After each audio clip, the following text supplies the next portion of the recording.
Мы официально не знакомы. Я Кэтрин. Ты знала много ведьм рода Беннет, и это никогда не заканчивалось для них хорошо. Я поцеловал Елену.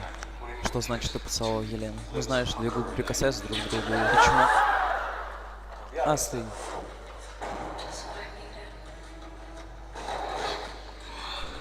Кэтрин была в доме, значит ее пригласили. Что мы будем делать? Переезжать. Кэтрин пытается настроить нас друг против друга. Она пытается нас развести.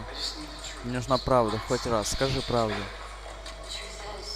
Правда в том, что я никогда тебя не любила. Я вернулась ради тебя.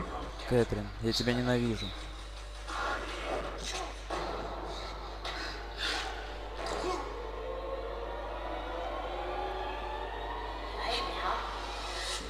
Звучит как начало длинной истории, Стефан, а не ее конец.